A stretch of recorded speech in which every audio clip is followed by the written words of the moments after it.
오늘 주신 말씀을 통해서 이제 혼자 걷지 않을 거예요 라는 제목으로 함께 말씀 나누겠습니다. 프랑스의 화가 에밀 리노프라는 사람이 있습니다. 이분이 그린 그림 가운데에 돕는 손이라는 제목의 명화가 있어요. 이 그림을 보면은 작은 물고기 배가 바다에 떠 있습니다. 그리고 그 위에는 할아버지와 어린 손녀가 나란히 앉아서 노를 젓고 있는 그러한 평범한 그림입니다. 노를 젓고 있는 이 소녀의 표정을 보면은 참 애사롭지가 않아요. 바다가 무섭지 않다는 듯이 자신 있는 그러한 표정으로 앞을 바라보고 있는 것을 볼 수가 있습니다. 할아버지는 앞을 보지 아니하고 노를 저으면서 옆에 있는 이 소녀를 사랑스러운 눈으로 웃으면서 바라보고 있습니다. 여러분, 지금 현재 노를 누가 젓고 있을까요? 그림을 자세히 보면은 이 소녀는 자신이 꼭 노를 젓고 있는 것처럼 표정을 갖고 있지만 단순히 노 위에 자신의 손을 올려놓고 있을 뿐입니다. 노는 누가 젓고 있냐면 바로 할아버지가 노를 젓고 있지요. 작가는 이 그림을 통해서 우리에게도 돕는 손이 있다라는 것을 말해주는 것 같습니다. 여러분, 우리가 내 힘으로 사는 것 같아요. 그런데 하나님의 손길이 있어야 우리가 살아갈 수가 있어요.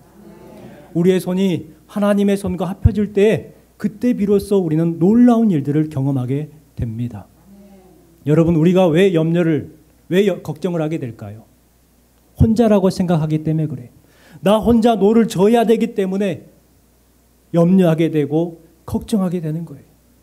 그 생각 때문에 늘 우리는 절망을 맛보게 됩니다. 그래서 우리는 하지 말아야 될 걱정까지도 하지요.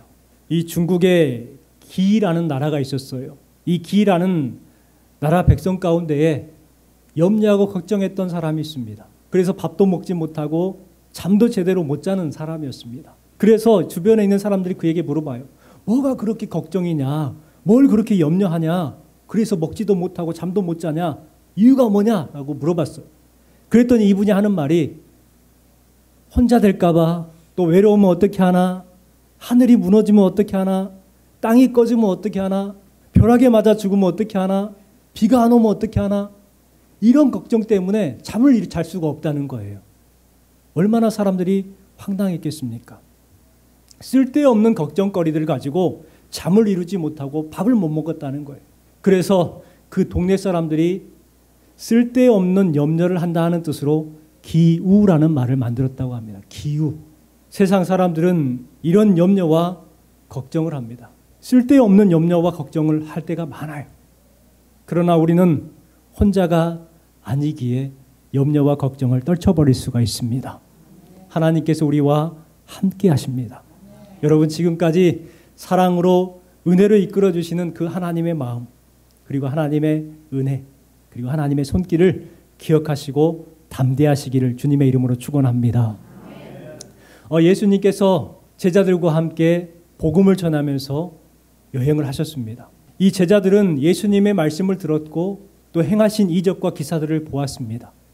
그러나 제자들의 믿음을 보면은 온전한 믿음이 아니었어요. 그래서 오늘 주신 말씀에 보면 예수님은 제자들에게 그동안 했던 비유를 사용하지 아니하고 직선적으로 하나님의 복음과 앞으로 있을 십자가에 대해서 말씀을 주십니다. 그때 그 말씀을 듣고 제자들이 이해를 하게 돼요. 그리고 나서 예수님께서는 제자들에게 이렇게 묻습니다. 31절 말씀해 보세요. 예수께서 대답하시되 이제는 너희가 믿느냐? 이렇게 말씀하십니다. 너희가 이제는 믿겠냐? 이 말은 무슨 말입니까? 그동안에 이 제자들은 믿는 것처럼 보였지만 온전하게 믿지 못했다는 것을 우리에게 알려주고 있죠. 믿는 것 같았지만 그들은 믿지 못했다는 거예요. 여러분, 우리는 여기에서 한 가지 우리가 발견할 수 있는 것은 제자들이 그렇게 많은 말씀을 들었고 그렇게 많은 은혜를 받았지만 여전히 그들의 믿음은 연약한 믿음이었다는 거예요. 예수님께서 환난을 당하지만 담대하라 제자들에게 말씀하시고 우리에게도 지금 말씀하고 있어요. 여러분, 중요한 것이 뭐냐? 믿음이 있어야 한다는 거예요. 믿음이 있어야 예수님처럼 세상을 이길 수 있다라는 것을 제자들에게 지금 말씀하고 있습니다. 그런데 제자들은 그와 같은 믿음이 없었어요. 제자들은 그동안 예수님을 따르며 믿는다고 했지만 그들의 믿음은 연약한 믿음이었어요. 아니, 믿지 못했어요.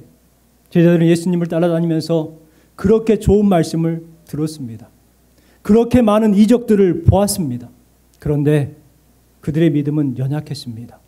예수님께서 십자가에 달렸을 때에 그들은 뿔뿔이 흩어졌어요.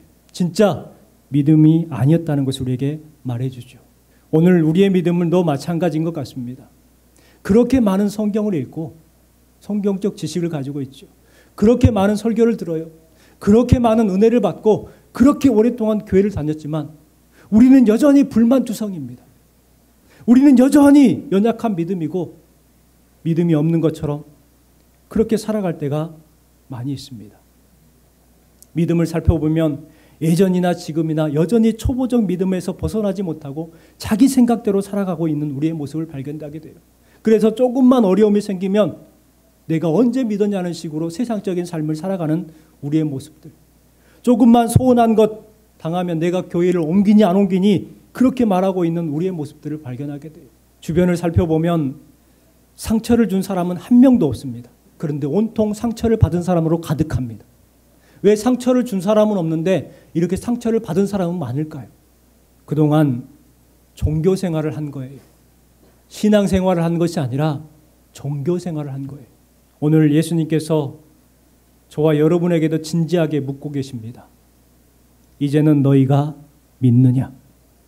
이제는 너희가 믿느냐? 저와 여러분에게도 지금 묻고 계신 거예요. 이 질문에 우리는 아멘, 제가 믿나이다 할 수 있어야 합니다. 여러분 주신 말씀을 기억하시고 주저하지 않는 믿음, 단대하게 믿음을 고백할 수 있는 진실한 믿음의 성도가 되시기를 주님의 이름으로 축원합니다. 예수님께서 말씀하신 것처럼 세상을 이길 만한 믿음을 갖기 위해서는 어떤 믿음을 가져야 될까 생각해 보았으면 좋겠습니다. 가장 먼저는 혼자가 아님을 믿어야 합니다. 혼자가 아님을 믿어야 돼요. 우리 32절 말씀을 같이 한번 읽어볼게요. 너희가 다 각각 제 곳으로 흩어지고 나를 혼자 둘 때가 오나니 벌써 왔도다. 그러나 내가 혼자 있는 것이 아니라 아버지께서 나와 함께 계시느니라. 주님께서는 분명하게 우리에게 말씀합니다. 내가 혼자 있는 것이 아니라 아버지께서 나와 함께 계시느니라.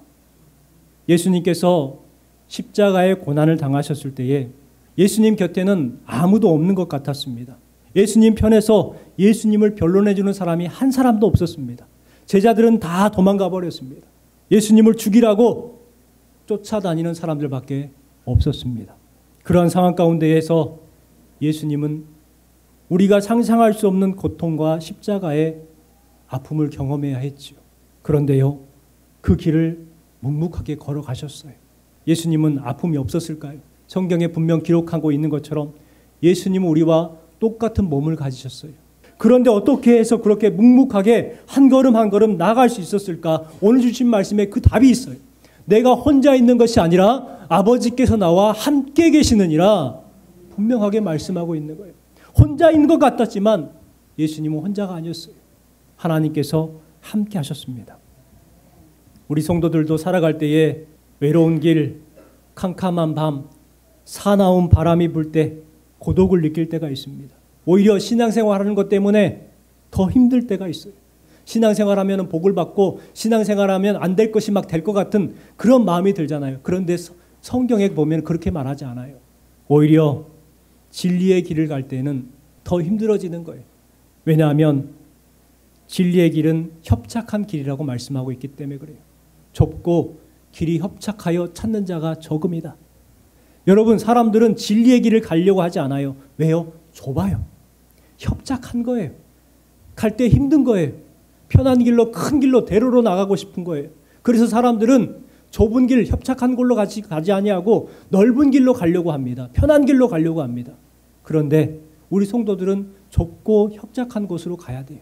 왜냐하면 그곳이 진리의 길이기 때문에. 그래서 찾는 사람들이 적기에 우리는 외로움을 느낄 수밖에 없는 거예요. 여러분, 우리가 가는 길은 좁고 협착한 길입니다. 이렇게 외로움의 길을 갈 때에 우리가 꼭 기억해야 될 말씀이 오늘 말씀입니다. 예수님처럼 우리는 혼자가 아닙니다. 혼자 걷지 않을 거예요 라는 찬양이 있어요.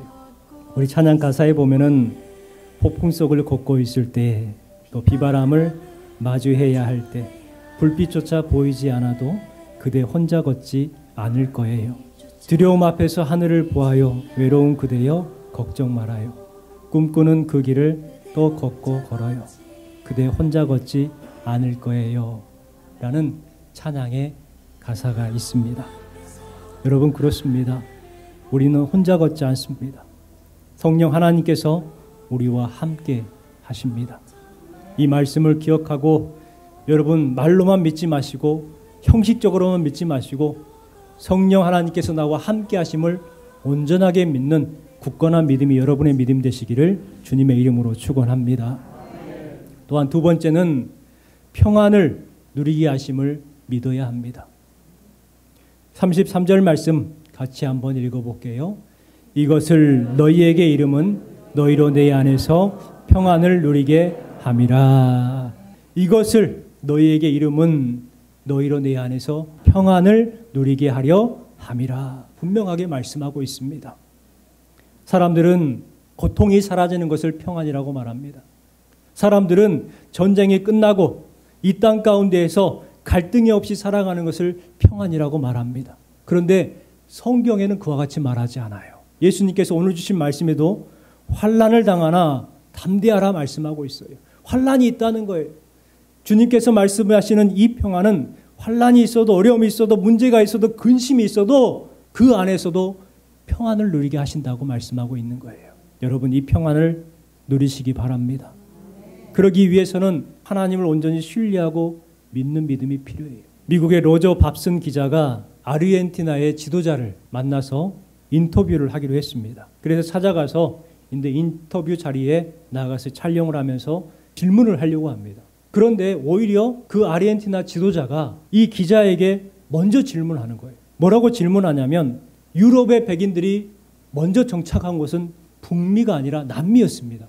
지하자원과 물 그리고 기후까지 남미는 결코 북미에 비해 부족하지 않습니다. 그럼에도 왜 북미가 남미보다 잘 살게 되었다고 생각하십니까? 이렇게 질문하는 거예요. 왜 잘 살까요? 미국이 속해 있는 곳이 북미고 남미는 브라질이라든지 아르헨티나 그 밑에 있는 지역입니다. 입지적 조건을 보면 남미가 훨씬 더 발전할 수 있는 환경이죠. 왜 북미가 발전을 하고 남미는 그렇게 발전을 못했느냐? 그 이유가 뭐냐라고 물어보는 거예요. 대답을 못합니다. 그래서 무엇입니까? 왜 그럴까요? 하고 물어보니까 이렇게 이야기를 해주는 거예요. 분명한 이유가 있습니다. 남미는 스페인 사람들이 황금을 구하기 위해서 오게 되었고 정착한 곳이 남미입니다. 그러나 북미는 신앙을 지키기 위해서 영국에서 청교도들이 배를 타고 건너왔습니다. 여기에 근본적인 차이가 있습니다. 하나님과 함께 하느냐 그렇지 않느냐의 차이라는 거예요. 여러분, 지금도 동일합니다. 하나님을 찾으며 하나님과 함께하는 그 개인이나 나라는 분명 복을 받아요. 하나님과 함께하기 위해서 하나님 믿는 믿음을 따라 나아가면 분명 하나님께서 그를 책임져 주십니다. 주님 안에서 참된 평안과 위로를 누리시기를 주님의 이름으로 축원합니다. 마지막 세 번째는 최후의 승리를 우리는 믿어야 합니다. 이 믿음이 꼭 필요합니다. 33절 말씀에 보니까 세상에서는 너희가 환난을 당하나 담대하라. 내가 세상을 이기었노라 분명하게 말씀하고 있습니다. 마지막에는 결국 예수님께서 그렇게 승리한 것처럼 우리가 승리하게 된다는 거예요. 환난을 당하지만 우리는 담대할 수 있다라고 말씀하고 있습니다. 우리가 담대할 수 있는 이유는 예수님께서 승리하셨기 때문에 우리도 승리할 수 있기에 담대할 수가 있는 거예요. 초대교회 성도들은 담대한 믿음을 가졌습니다. 그들은 환난을 당했고 사자 우리에 던져졌고 불에 태워지는 화형을 당했고 그렇게 죽어가면서도 그들은 담대하게 살다가 죽었습니다. 그들의 삶에 비하면 우리는 너무나 부끄럽죠. 작은 일에도 속상해하고 염려하고 포기하고 불평하는 모습, 우리의 모습입니다. 여러분, 이제 그와 같은 부끄러운 모습을 내려놓고 저와 여러분도 담대한 믿음을 소유하길 주님의 이름으로 축원합니다. 여러분, 담대한 믿음을 가졌을 때에 하나님께서 우리에게 어떤 복을 주실까요? 세 가지 복만 한번 생각해 볼게요. 가장 먼저는 어디로 가든지 형통하게 하시는 복을 주십니다. 우리 말씀 읽어볼게요. 여호수아서 1장 7절 말씀. 오직 너는 마음을 강하게 하고 극히 담대하여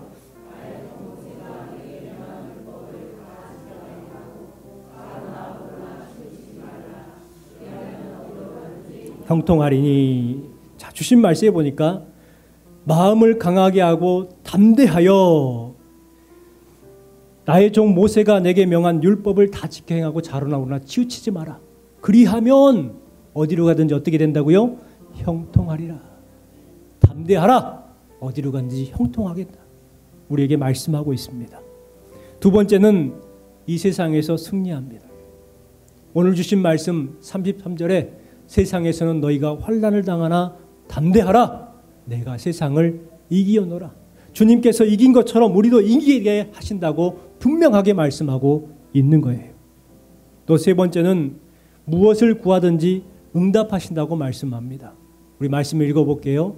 그를 향하여 담대한 것이 이것이니 그의 뜻대로 무엇을 구하면 들으심이라. 우리가 무엇을 구하는 바를 들으시는 줄을 안즉 우리가 그에게 구한 그것을 얻을 줄을 너희가 아니라. 주신 말씀에 그대로예요. 우리의 가진 바 담대한 것은 이것이니 우리에게는 담대함이 있다는 거예요. 그의 뜻대로 무엇을 구하면 주님께서 들어주시기 때문에 우리는 담대하다는 거예요. 예수님께서도 저와 여러분에게 질문하고 계십니다. 이제는 너희가 믿느냐? 우리에게 묻고 계십니다. 이 물음에 자신 있게 담대하게 네, 제가 주님을 믿나이다 고백할 수 있는 성도들이 되시기 바랍니다. 여러분, 담대한 믿음으로 형통하시고 담대한 믿음으로 세상을 넉넉히 이기는 성도가 되시기를 주님의 이름으로 축원합니다. 우리 함께 주신 말씀을 생각하면서 찬양하겠습니다.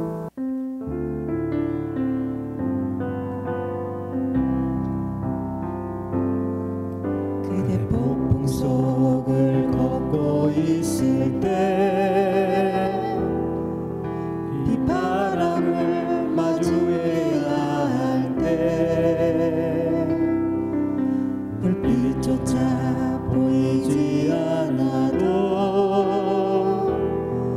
그대 혼자 걷지 않을 거예요. 두려움 앞에서 하늘을 보아요. 외로운 그대여 걱정 마요. 꿈꾸는 그 길을 또 걷고 걸어요. 그대 혼자 걷지 않을까. 그대 폭풍 속을 걷고 있을 때 그대 폭풍 속을 걷고 있을 때 비바람을 마주해야 할 때 불빛조차 보이지 않아도 그대 혼자 걷지 않을 거예요. 두려움 앞에서 하늘을 보아요. 외로운 그대여 걱정 마요. 꿈꾸는 그 길을 또 걷고 걸어요. 그대 혼자 걷지 않을까. 그대 폭풍 속을 걷고 있을 때 그대 폭풍 속을